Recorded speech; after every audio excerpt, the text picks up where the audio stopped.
Yes, good? No. Okay, well, I'm glad I could help. You don't help. Have a lovely time. Goodbye. Next. Hello, settler. On behalf of the New Zealand Company, welcome to New Zealand. Yeah, right. I was told there was going to be a house here waiting for me, but there's nothing there. Well, okay, so the first thing to know about this is it's not our fault, okay? Now, we definitely sold you a real house that does exist. But what I think must have happened is after you bought it, someone probably came along and just picked it up and stole it away. Most likely a giant. Yes, absolutely. There are giants in New Zealand. Did you not know that? Well, we should really put that in the brochure. Damn you, giants! Damn you and your giant sticky fingers!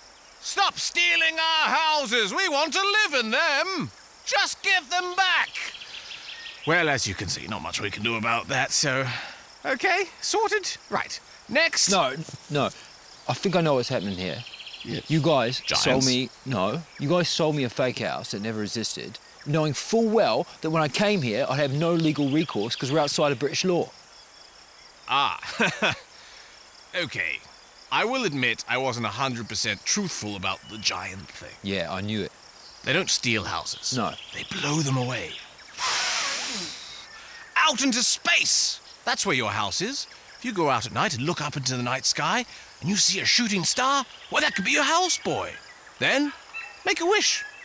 You know what I would wish for? A new house. Come on, mate. Just admit the house never existed. I will admit that the giants are very jealous of us, and they want to get into our houses, but they're too big, so when they open the door and they can't fit in, they get so mad, so they smush our houses. Smush, smush, smush, smush, Okay. and that's where your house is. It's in the ground. Smushed, yeah. Yes. I think it's much more likely that you guys just lied to me and there never were any houses. Admit it. Well, look. Okay, listen. You seem like a man who won't be trifled with, so here's what I'll do.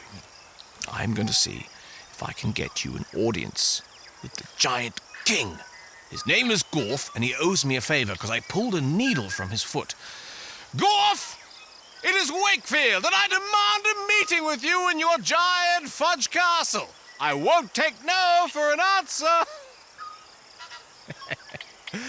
Oh, good boy, Wakefield. Next. Yes, hello. As you can see, we're quite flat tack at the moment, but we should be able to get to your complaints in about 150 years. Does that work? Most British settlers in the early days were brought over by this guy, Edward Gibbon Wakefield. Back in England, Wakefield abducted a girl and forced her to marry him, but he was caught and sent to prison. And while he was in prison, he thought of the idea of colonising New Zealand. That's true. That actually happened. This guy started the colonisation of New Zealand. This guy. Him. This piece of A citizen's handbook.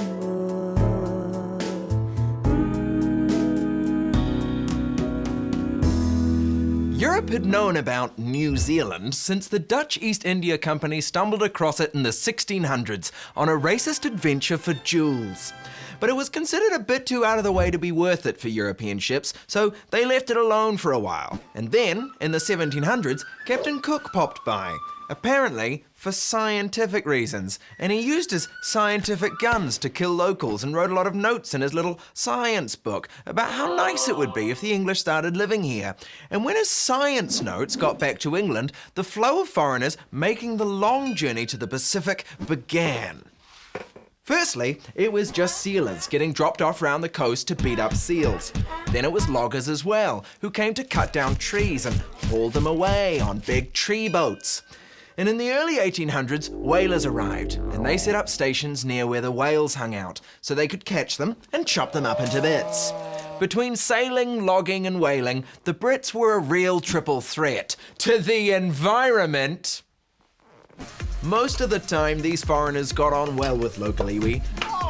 rangatira would sign off on deals for land in return for access to cool European technology, like nails, frickin' nails. And marriages between Māori and Europeans became more common as trading relationships between the two cultures became more important. It was all very win-win. Word spread around the world about the opportunities New Zealand had to offer. Thanks to Wakefield's false advertising, the British started rushing over like it was a Mrs. Brown's Boys live tour. And then someone discovered there was a bunch of gold in Otago, and people from China, America, and even Australia came over to try and get rich quick. Then someone else discovered Cody gum was useful for stuff that you use Cody gum for. And people from Dalmatia showed up to work with Māori in the gum fields up north. Aotearoa was becoming more diverse by the second. But unfortunately, like television in the 90s, the British weren't huge fans of diversity. Lots of Brits were very into the idea of racial supremacy and refused to accept that they might be equal to everyone else. And unfortunately for everyone else, white Brits were the ones whose population was going up the quickest. By 1858, the settler population caught up to the native population, and then it kept going. And as the balance of power started to tip towards the British, abiding by tikanga Māori became less important for the settlers and the government they'd just thrown together. Deals that were once negotiated in good faith became more forceful and underhanded. Land deals stopped being mutually beneficial. In some cases, the settler government didn't even pretend to hold up their end of the bargain. They allegedly bought most of Te Waipounamu off Ngāi Tahu on the condition that Ngāi Tahu could hold on to 3.5 million acres of it, and would also get some schools and hospitals built for them.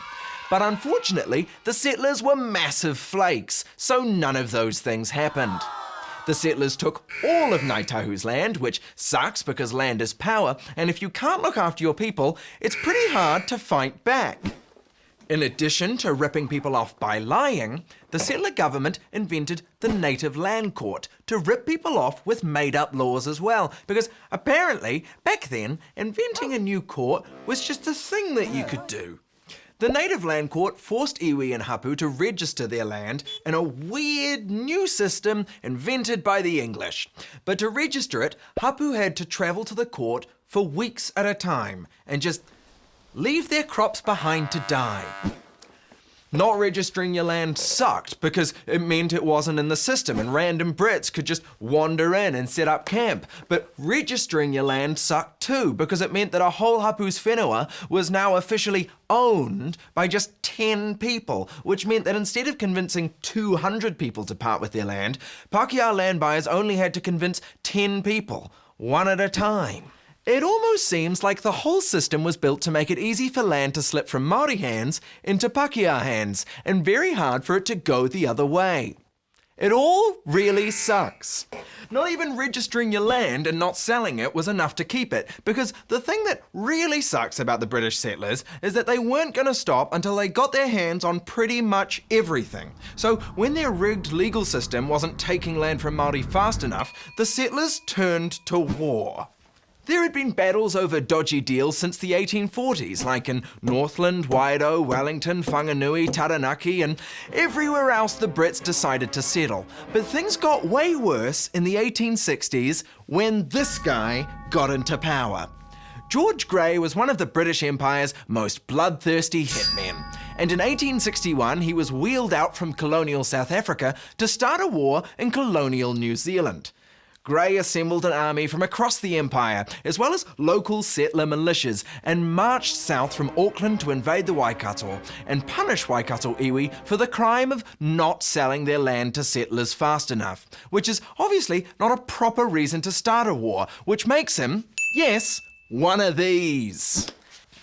As the army set off from Auckland, Grey informed hapu on good farmland like Ihumātao that they were in rebellion against the Queen, which was news to them, and then he informed them that as punishment, he was confiscating their land.